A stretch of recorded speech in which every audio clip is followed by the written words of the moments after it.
vamos a disponernos a estudiar el día de hoy. Durante la semana hemos estado leyendo y hemos estado estudiando la porción de la Torá que lleva por nombre hebreo Bamidbar. Es un nuevo libro. Esta semana hemos empezado con el estudio de un nuevo libro. Es el cuarto en el orden, el cuarto libro de la Torá.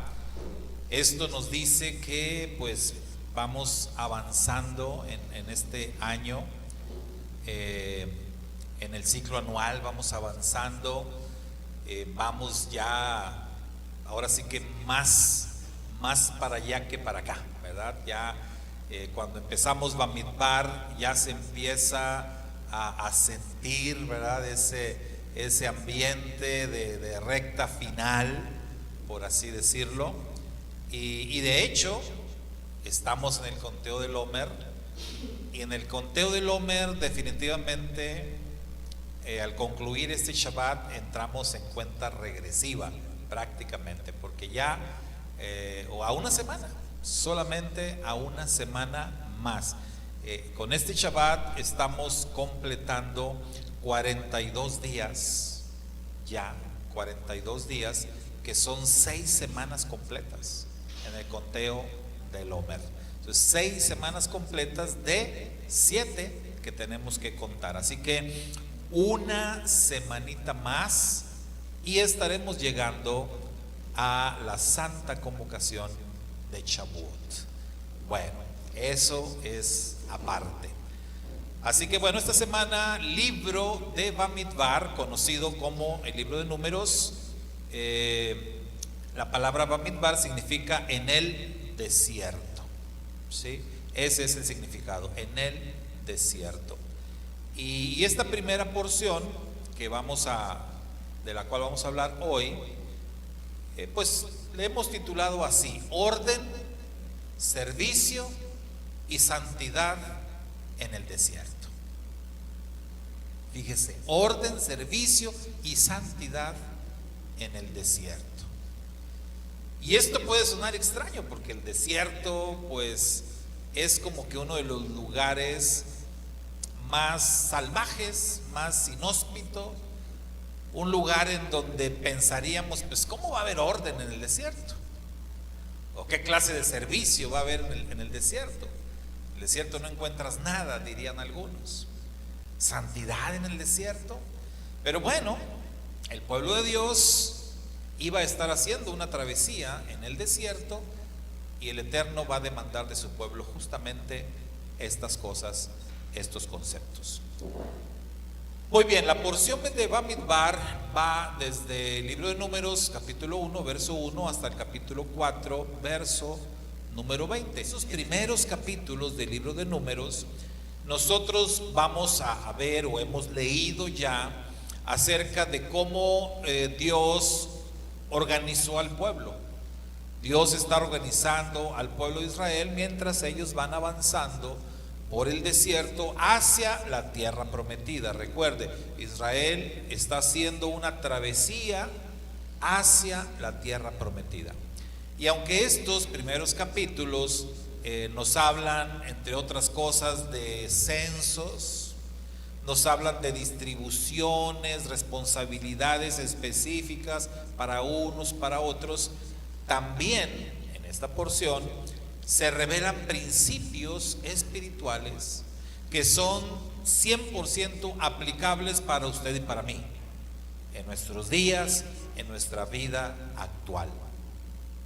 A través de este pasaje de las Escrituras, aprendemos que nuestro Dios es un Dios de orden. Aprendemos que cada creyente tiene un propósito y que la santidad es algo que debe ser tratado siempre con mucha reverencia. Vamos a irnos así entonces por partes. Eso es lo que vamos a ver, eso es de lo que vamos a hablar. Así que vamos con nuestro primer punto, que estamos diciendo que Yahweh, nuestro Dios, es un Dios de orden. Y esto es una declaración escritural. ¿verdad? Las escrituras nos dicen que nuestro Dios es un Dios de orden, lo dice la escritura literalmente, y también pues nos lo hace ver de otras maneras. Por ejemplo, hay un texto que es muy popular, Habacuc 2:20. ¿Cuántos se acuerdan así de memoria de lo que dice Habacuc 2:20? A ver, hay que trabajar esa memoria, ¿verdad? También hemos descuidado el tema de memorizar versos de la Biblia, y los que sabíamos versos de la Biblia se nos han olvidado, porque luego, como ya no usamos tanto la versión 60, yo me sabía cientos de versículos de memoria, pero en la 60 es el pretexto, ¿verdad? Ahora, como uso otra versión, ya no me acuerdo. Habacuc 2:20, mas Adonai está en su santo templo, calle delante de él toda la tierra. Es un verso, un texto muy popular, que hasta lo usan mucho en los templos, ¿no? Sí, hermano.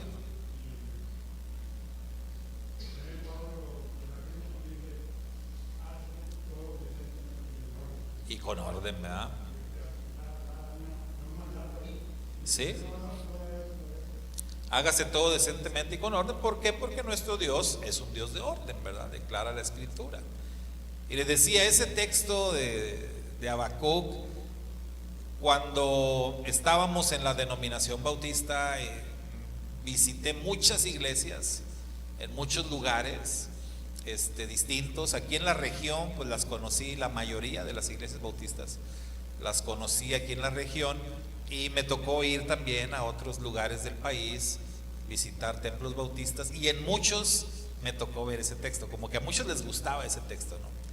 Y lo ponían ya fuera en el púlpito, o acá en el altar, o así en el fondo, en la pared del fondo, lo ponían ahí, ¿verdad? Las letras así grandes, mas Jehová está en su santo templo, calle delante de él de toda la tierra. Era como, o es, ¿verdad? Usan el texto así como en cuestión de orden, ¿verdad? Como para mandar el mensaje a todos los hermanos en la congregación de que cuando entres aquí, calladito, ¿no?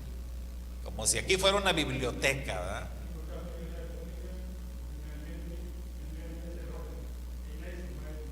Sí, sí.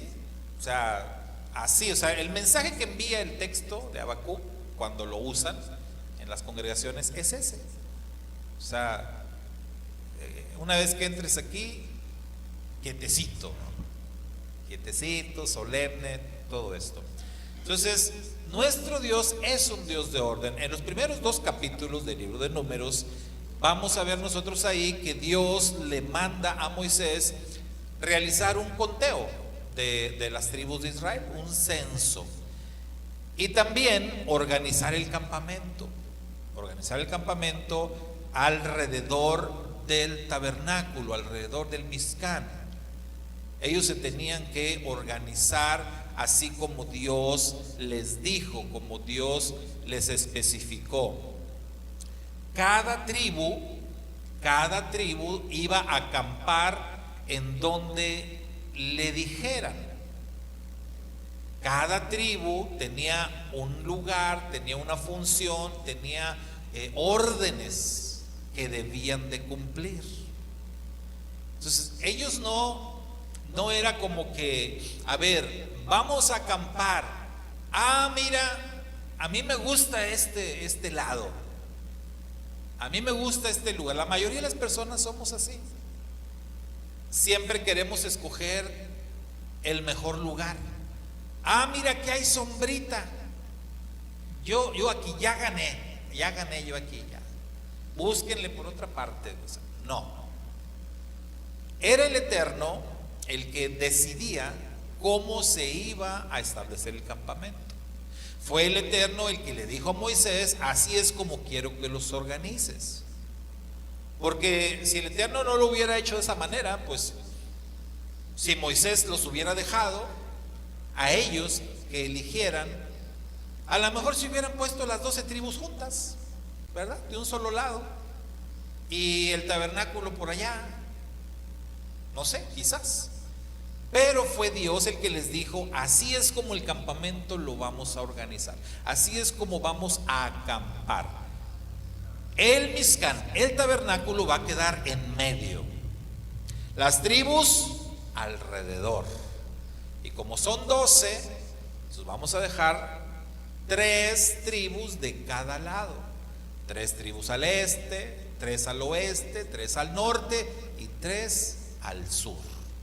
Así es como se va a establecer el campamento. Y hombre, se ve bonito, ¿verdad? Todas las imágenes que se hacen, me gusta mucho a mí ver imágenes, ver cuadros. Cuando de pronto he ido a alguna librería cristiana, veo, a veces tienen cuadros en venta, así del tabernáculo, con las tribus, con el campamento. Y es una imagen bonita. Bueno, ahí les puse una, a ver, regrésala tantito, Iván. Ahí está la imagen, ahí se ve cómo está el tabernáculo en medio y el campamento alrededor. Sí, las 12 tribus acampando alrededor del Mizcán. Y es una imagen, les digo, muy bonita, muy inspiradora. Pero hablando de orden, hablando de organización, pues también, por supuesto, que ves esto y dices: esto es algo bien organizado, esto es algo ordenado. Porque, pues no sé, ¿verdad? Si en cambio hubiera 5 tribus por un lado, 6 por el otro y otras poquitas por acá, pues a lo mejor esa distribución no se vería muy ordenado, que digamos. Las personas que nos gusta el orden, que solemos ser así, ¿verdad?, ordenados, pues por lo regular nos gusta todo, ver todo ordenado. Quizás exagerar en el orden ya a lo mejor tampoco es muy bueno, ¿verdad? Dicen que hay hasta un problema, un desorden mental, ¿verdad?, que se le atribuye a eso cuando ya es una obsesión, cuando eres obsesivo compulsivo. Sí, ya cuando dices: no, mira, es que aquí para guardar la despensa, aquí las latas tienen que ir con las letritas para enfrente, ¿verdad? Porque no, las latas no, las letras para atrás, no, aquí me las pones para enfrente. ¿Qué? ¿Me entendiste? Porque si no vamos a tener problemas. Todo tiene que estar así acomodadito. Las más grandes van aquí, tienen que ir en orden descendente, las más grandes aquí, las más chiquitas acá.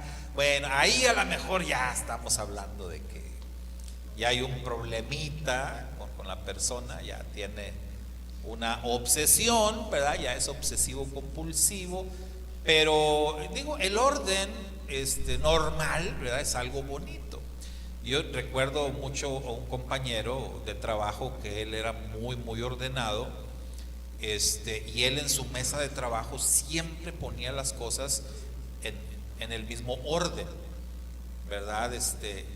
Y él tenía ese problema. Si tú le movías algo, él se ponía tenso, se estresaba.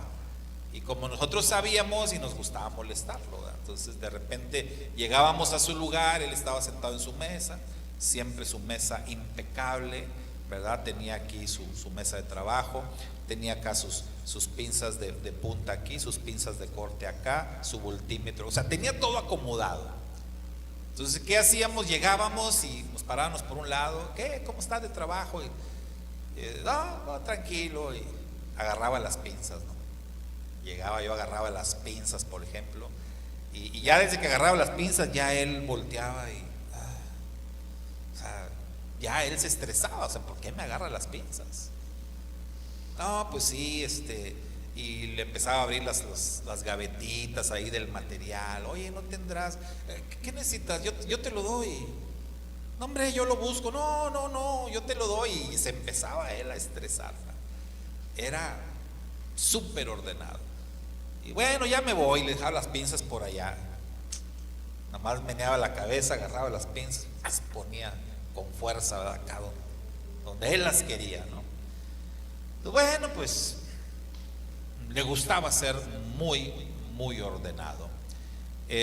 Nuestro Dios es un Dios de orden y nuestro Dios es el que decide y es el que designa cómo se hacen las cosas. Entonces hay muchas cosas en la palabra de Dios que son como son y que a nosotros no nos corresponde cambiarlas. Las cosas que nuestro Dios de orden ha decidido, el cómo se tienen que hacer, el cuándo se tienen que hacer, el quién las tiene que hacer, no se debe de mover el orden establecido por Dios. Entonces aprendemos en esta porción de la Escritura que nuestro Dios, Él no se mueve en el desorden, Él no trabaja en el desorden o en la confusión. O sea, la Biblia nunca nos dice tenemos un Dios de confusión o tenemos un Dios desordenado. Por supuesto que no.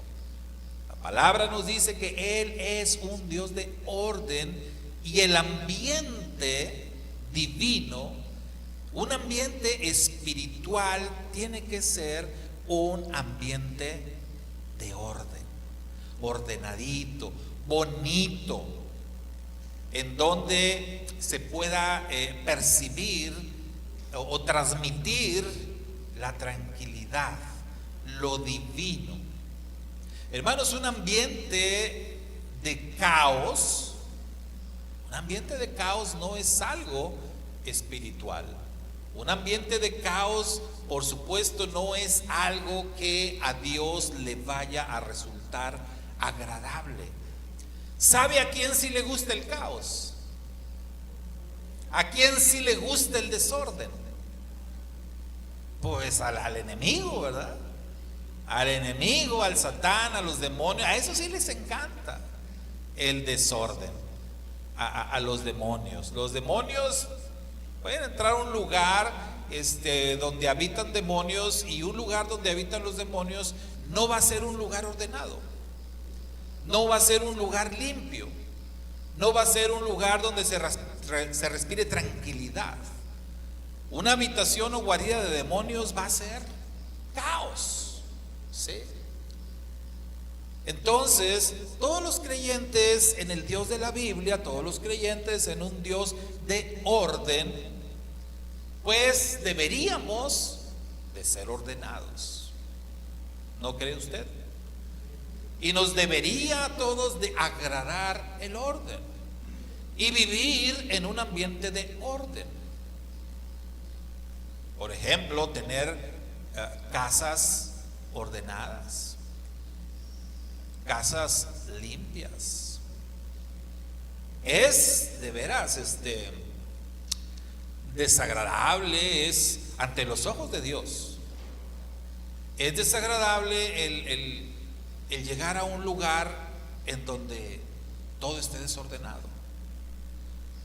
A una casa donde desde que llegas y hoy, decía un muy buen amigo de bendita memoria, él acostumbraba a decir: huele a feo, hermano.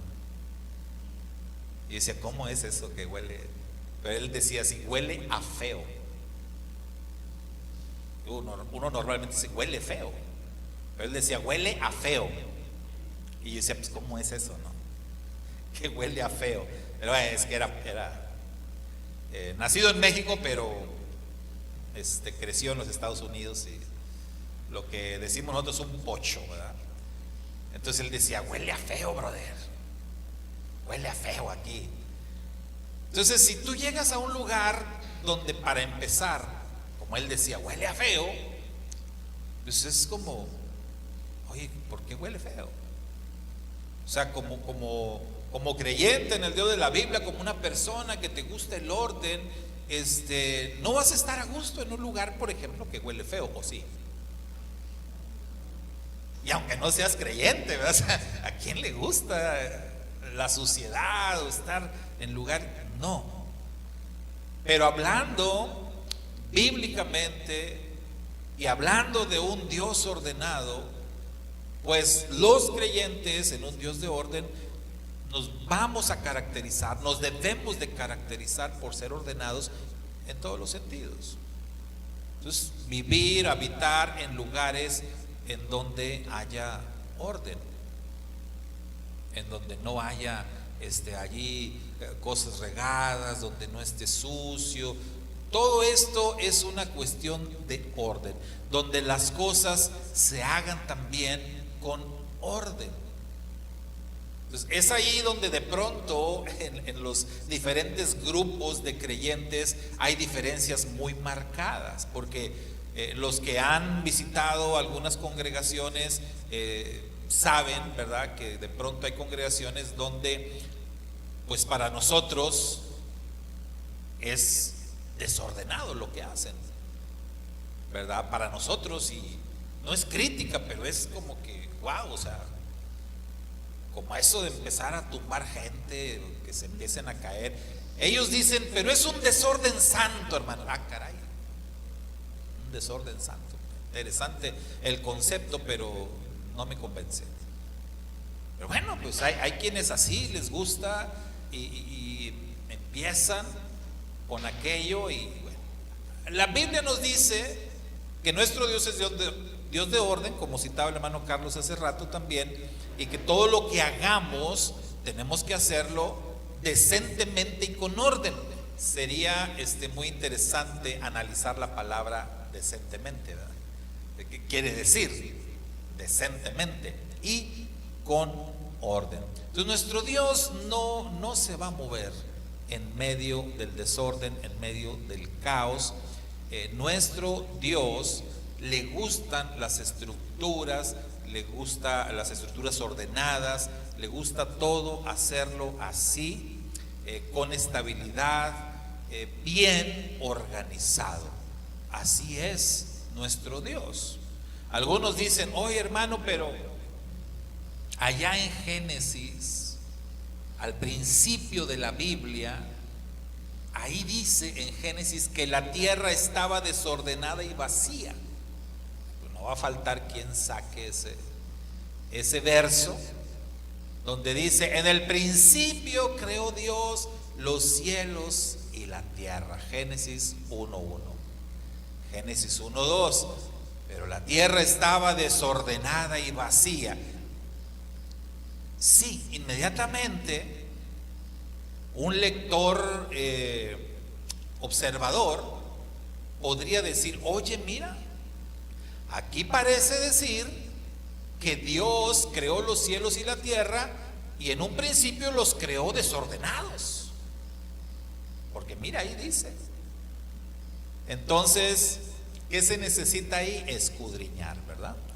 Escudriñar las escrituras, ir a comentaristas, informarte, qué pasó, por qué dice eso. Tiene que haber una explicación a esta situación, algo que la misma escritura nos pueda ayudar a entender e interpretar. Y bueno, aunque no es el tema, pero como estamos hablando de orden y es un verso que puede insinuar desorden de parte de Dios, lo que podemos decir ahorita rápidamente es que ese desorden vino por causa de pecado. Porque lo que siempre origina el desorden es el pecado. Lo que trae juicio de parte de Dios, lo que puede traer el caos, es el pecado. Génesis 1:1 nos habla de una forma general, de una forma plena, de la creación de Dios. En el principio creó Dios los cielos y la tierra. Y de allí, con esa simple declaración, nosotros tenemos que decir lo que dice Génesis más adelante. Y vio Dios todo lo que había hecho, y aquí que era bueno, porque todo lo que Dios hace, lo hace bien, lo hace perfecto, lo hace con excelencia. Entonces la explicación ahí es que algo sucedió que trajo juicio, que trajo caos, que trajo desorden a la tierra, al menos a una primera tierra, a una primera creación. Porque algo que entendemos en Génesis es que el capítulo 1 de Génesis nos habla de dos creaciones: una primera creación, una primera tierra, y después una segunda creación o una segunda tierra. Entonces es importante aclararlo. Y que algo pasó. Lo vemos más adelante, cuando vino el diluvio sobre la tierra. ¿Cómo quedó la tierra después del diluvio? Desordenada, ¿verdad? Desordenada y vacía también. Además había 8 personitas. Y la forma que tuvo la tierra en un principio y los jardines y la belleza que pudo haber tenido después del diluvio, y una vez que las aguas bajaron, aquello estaba desordenado y vacío, como Génesis 1:2 dice, ¿verdad?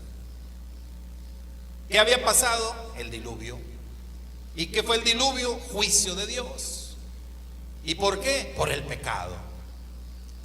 Entonces lo que pasó entre Génesis 1:1 y 1:2 fue exactamente lo mismo. Juicio de Dios sobre la primera creación por el pecado. ¿De quién? ¿De Adán? No, Adán fue creado después. Por el pecado de alguien más. ¿De quién? No es el tema, pero pues ¿quién pecó antes de Adán? Aquel que es llamado la serpiente, ¿verdad? La serpiente, el Satán, el diablo, que no siempre fue pecador. Primero fue un ángel de luz. Entonces, por el pecado de Luzbel, que se convirtió en el Satán, se destruyó la primera creación. Y en medio de ese caos, en medio de ese desorden, lo que nos dice Génesis es: el Espíritu de Dios se movía sobre la faz de las aguas. Y después el Eterno volvió a ordenar la creación. Es lo que pasó después del diluvio. Otra vez el Eterno trae orden. Entonces nuestro Dios siempre está trabajando dentro de los parámetros del orden de la estabilidad. Y cuando esto, mis hermanos, se pierde, siempre va a ser por causa del pecado.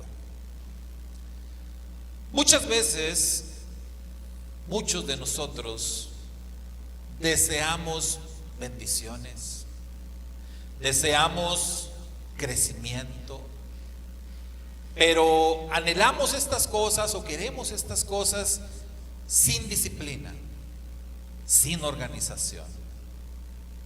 Este pasaje, hermanos, nos enseña que antes de que avancemos hacia las promesas de Dios, usted sabe que hay mucha gente que le encanta reclamar promesas. ¿Los ha escuchado?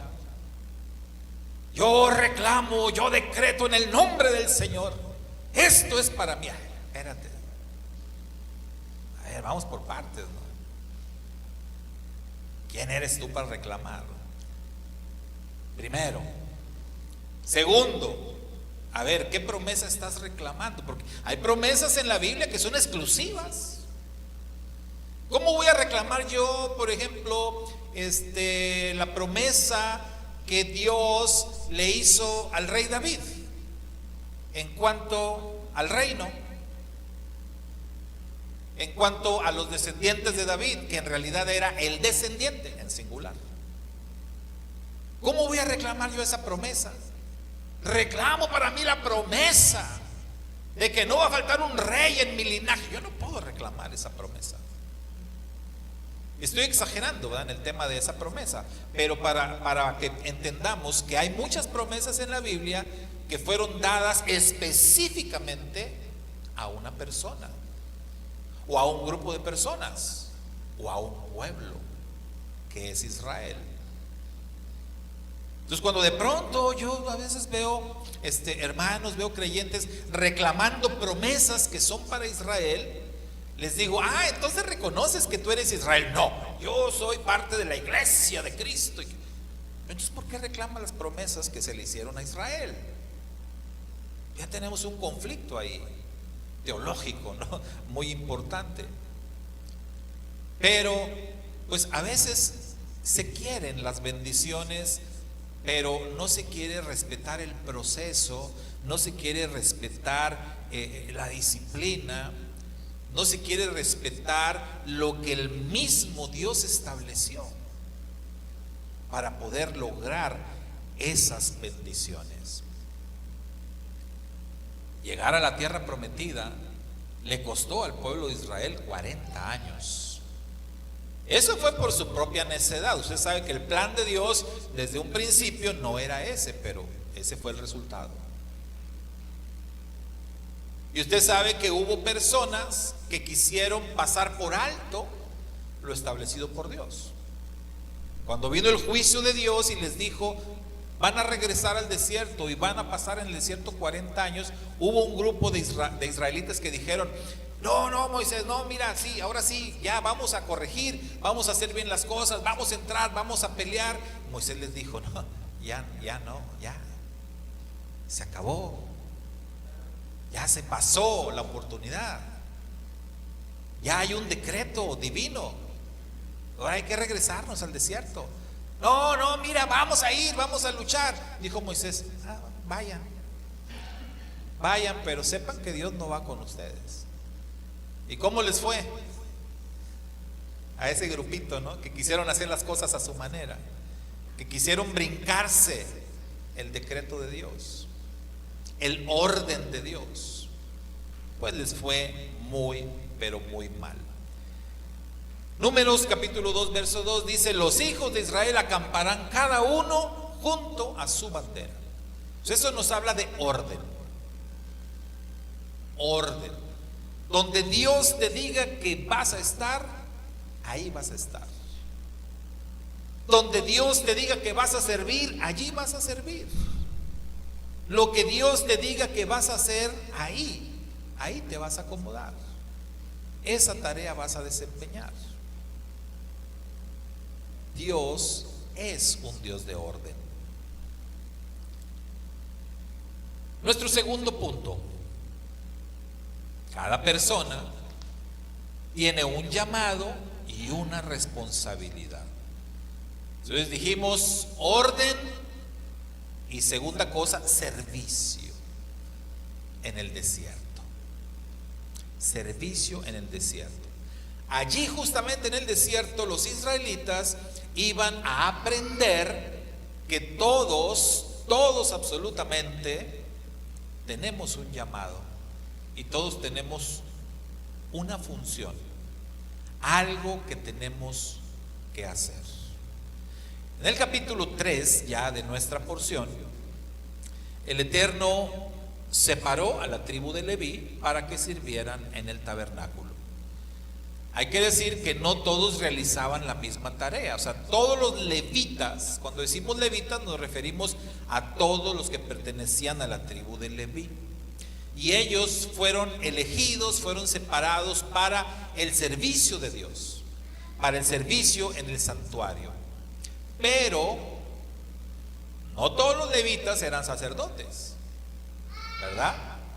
Y no todos los levitas iban a desempeñar las mismas tareas, los mismos trabajos, pero cada función que recibía cada uno de ellos, cada tarea que ellos realizaban, todas las tareas eran importantes. Algunos cuidaban los utensilios, otros se encargaban de doblar las cortinas para transportarlas.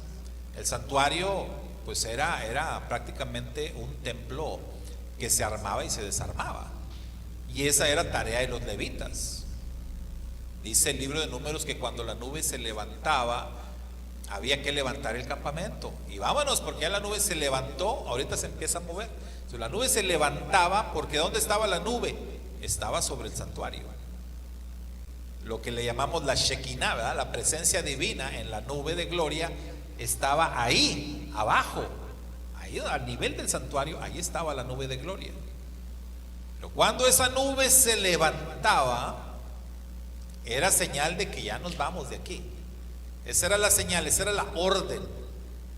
Dios está diciendo: levanten las tiendas, Entonces, inmediatamente que la nube se levantaba, todos a desarmar sus tiendas. Los levitas corrían a desarmar el Mizcán. Ese era el trabajo de ellos.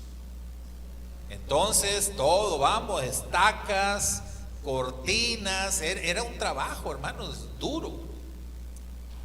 Y ahí era contrarreloj, rápido, porque la nube no esperaba a nadie. Una vez que la nube se empezaba a mover, era de que todo el campamento se tenía que empezar a mover. Ahora, ¿cómo marchaban ellos? Regresándonos un poquito al tema del orden, ¿verdad? ¿Cómo marchaban? ¿Como les diera la gana? No, tenían instrucciones, en orden. Había un sistema de formación, así como había una organización para acampar, había un sistema de formación, cómo las tribus iban a avanzar. Dios decidió cuál tribu iba a ir hasta el frente, cuál tribu iba a ir hasta atrás. Iban a ir por tribus, bien alineaditos, siguiendo a la nube, ¿sí? Y donde la nube se detuviera, ya se detuvo la nube, aquí vamos a montar el campamento otra vez. Y otra vez hacerlo ordenadamente. Entonces, los levitas eran los encargados de armar y desarmar el Mizcán, el santuario, el tabernáculo. Y de aquí aprendemos que el Eterno asigna a cada uno funciones diferentes, pero todas tienen valor.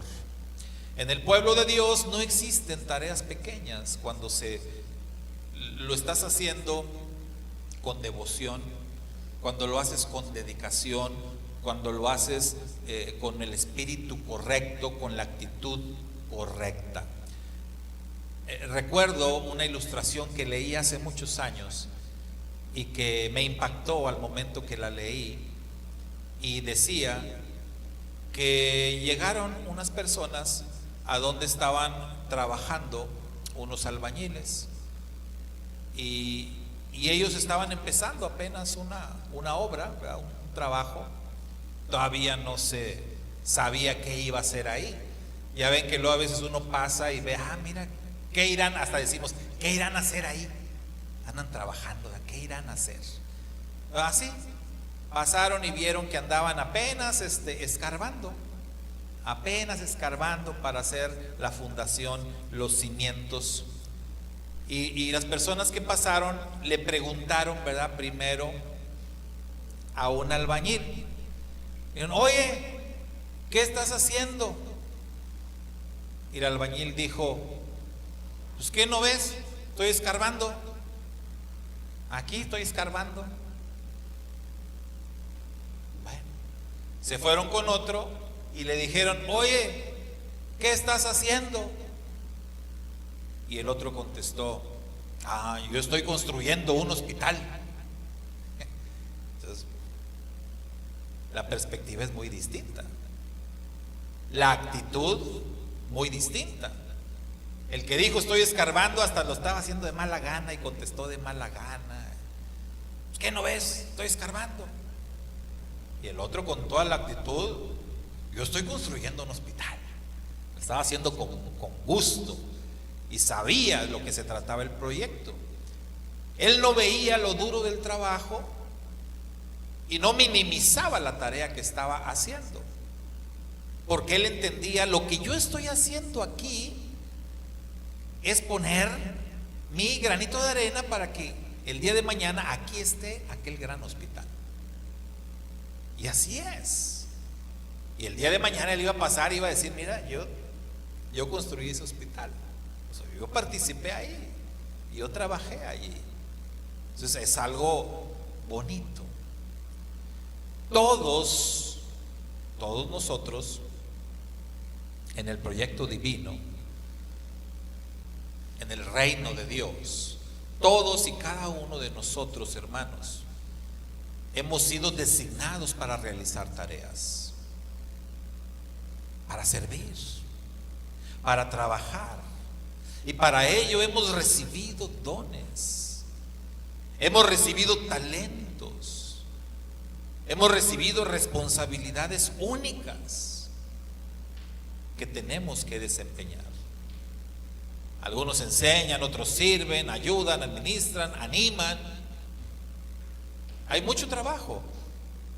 Y lo importante acá no es ver cuál tarea me asignaron y si me gusta, si no me gusta, ponerme a pensar cuáles son las mejores tareas, andar comparando. No, acá lo que se trata es que sea lo que sea que se te asigne, lo hagas con la actitud correcta, lo hagas contento, lo hagas fielmente.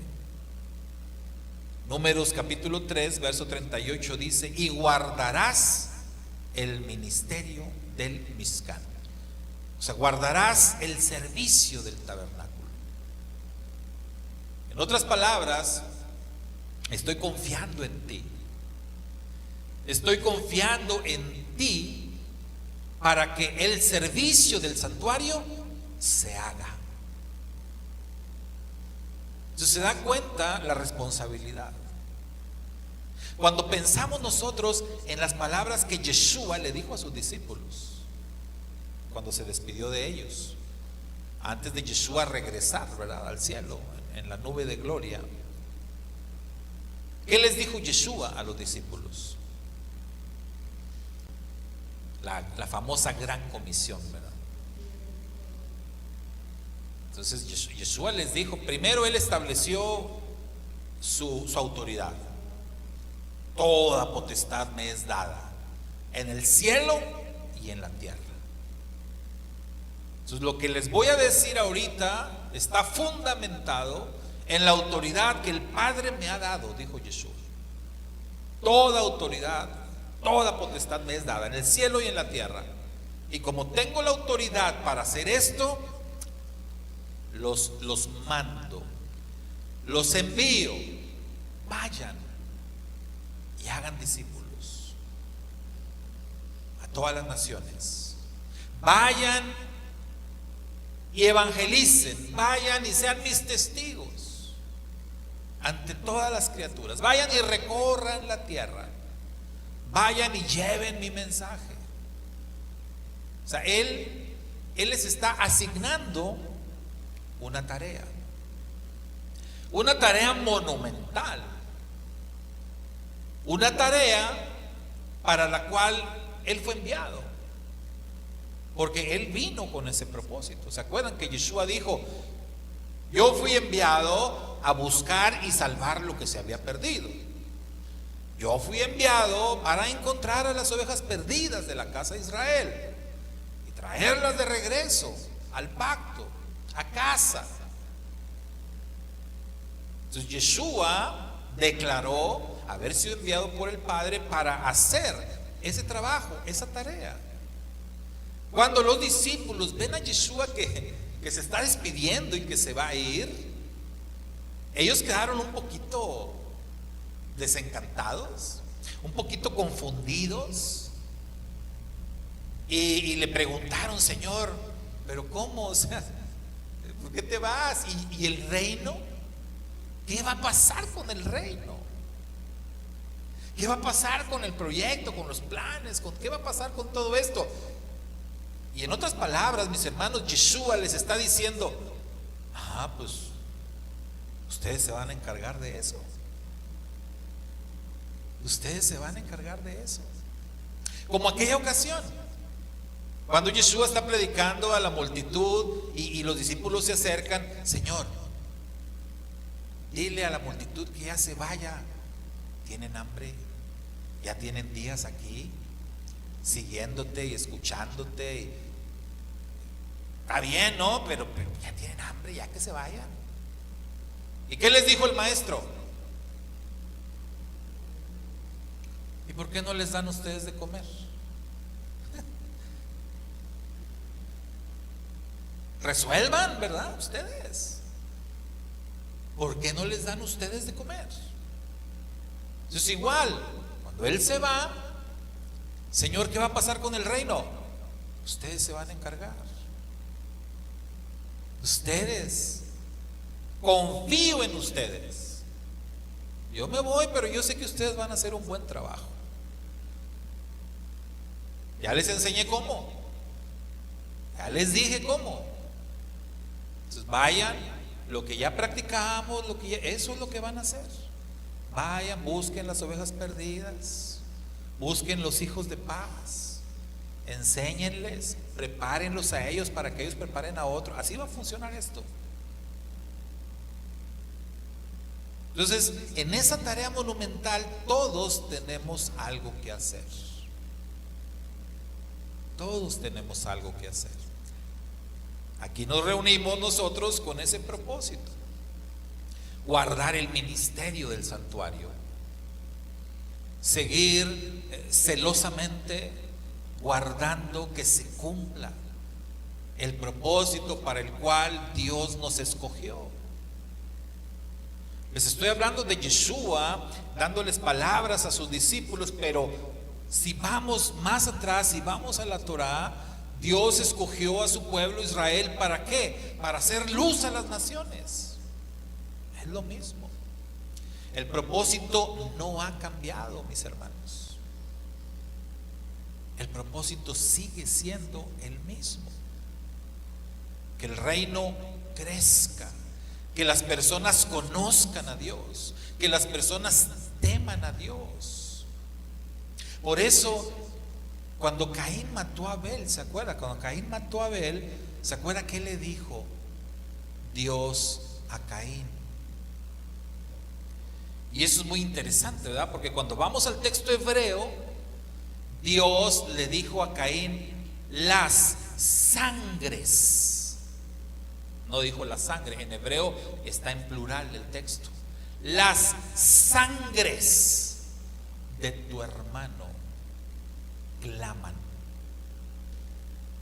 ¿Por qué? Porque Abel era el hijo de la promesa. Abel era el elegido. Por la línea de Abel, por los descendientes de Abel, está acabando no solo con una vida, todos los descendientes que pudo haber tenido Abel. Y no estamos hablando de descendientes físicos solamente, estamos hablando de una línea espiritual muy importante. Entonces pensemos en eso. Si cualquiera de nosotros interrumpimos nuestro servicio al Creador, si cualquiera de nosotros dejamos de cumplir con la tarea que Dios nos asignó, estamos cortando una línea espiritual muy importante. Estamos evitando que otras personas sean bendecidos o que conozcan a Dios a través de nosotros.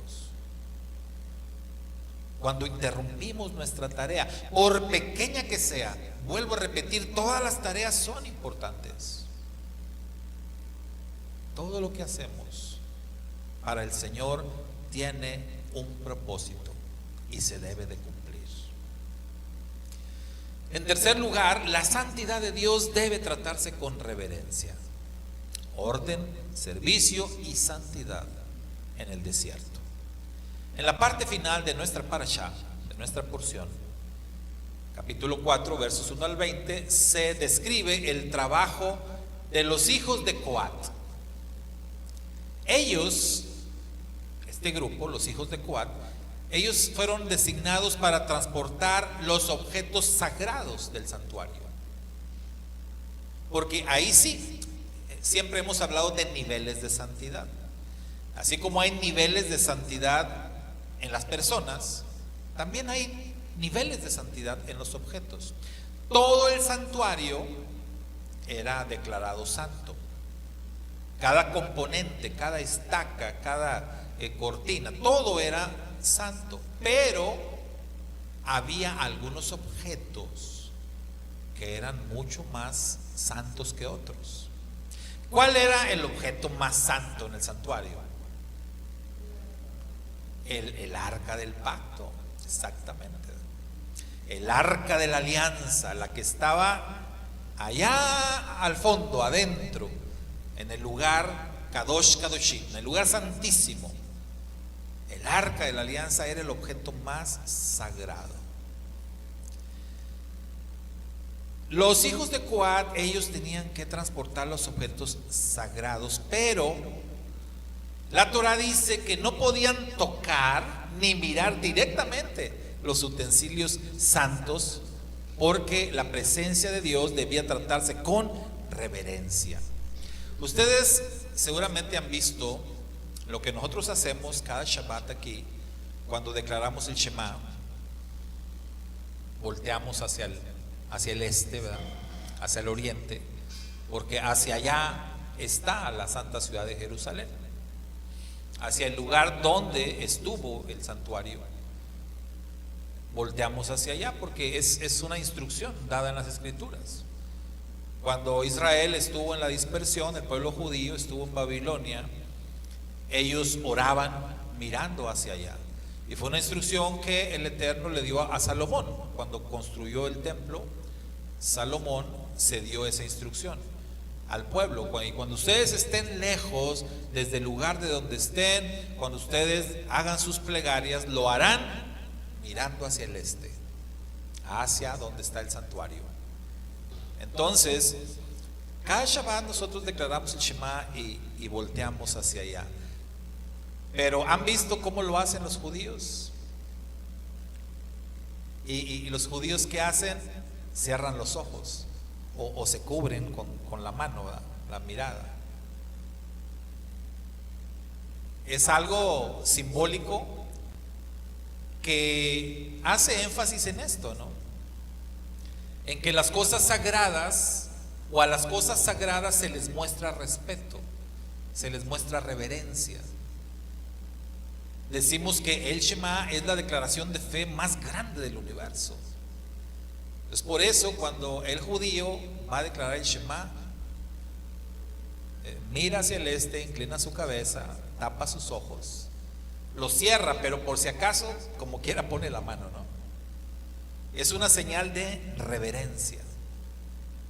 Reverencia ante el acto solemne de declarar el Shema, el gran mandamiento.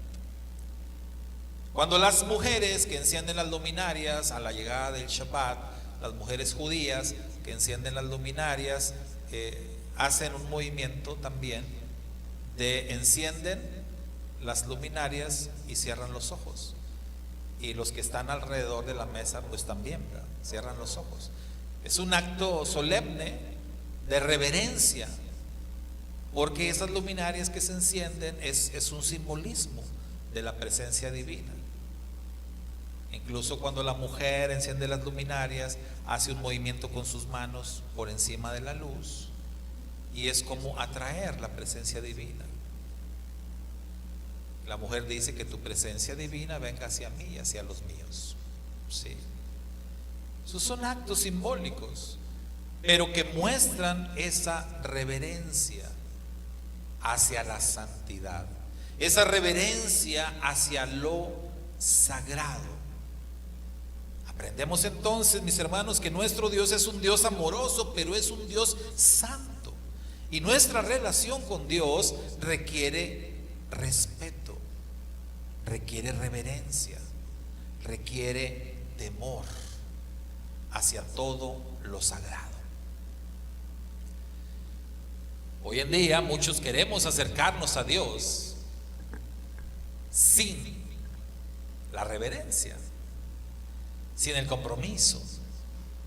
Nuestro texto nos recuerda que lo sagrado, ante las cosas sagradas, ante las acciones sagradas, debemos de comportarnos con reverencia, no ser indiferentes. La adoración, el servicio, la vida espiritual deben de realizarse con sinceridad y con profundo respeto. Números 4:15 dice: no tocarán cosa santa, no sea que mueran. Y hubo un caso, ¿verdad? ¿Se acuerdan? Hubo un caso de una persona que tocó el arca, y no lo hizo así como de curioso o a ver qué se siente tocar el arca. O sea, no. ¿Recuerdan por qué la tocó? Porque se iba a caer, o sea, se iba a caer el arca. la transportaban con unas varas para no tocarla, y la cargaban las varas, pero el arca no la tocaban.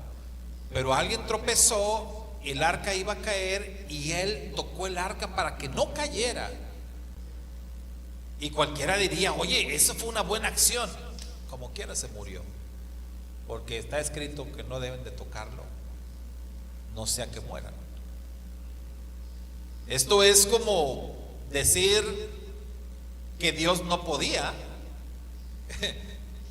salvar el arca de que se cayera.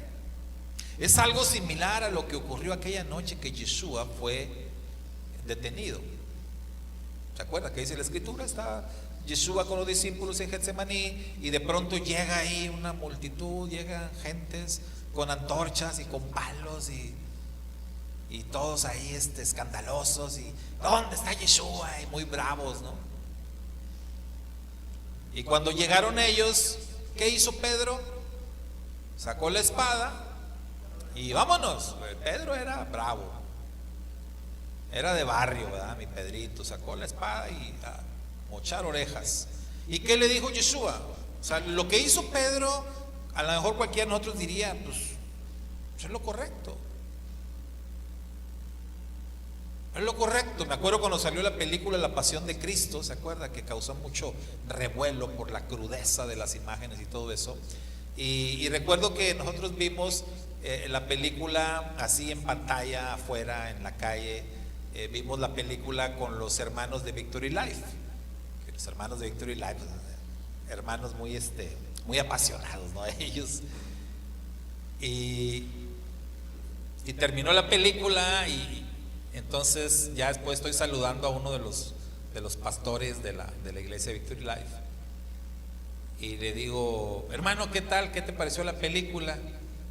Y estaba él así llorando. Me dice: no, hombre, hermano. Dice: no, hombre, brother. Me dijo: no, dice, ¿cómo no estuve yo ahí para tirarle un paro a mi señor? Dijo: no, hombre, no, que no sé. Haz de cuenta Pedro, ¿verdad? Él: oh, yo hubiera hecho esto y aquello. No, tranquilo, bro. Ya pasó, ya pasó. Así Pedro no reaccionó y Yeshua lo regañó. Pensaríamos, Pedro hizo algo bueno, está defendiendo al Señor, pero el Señor lo regaña.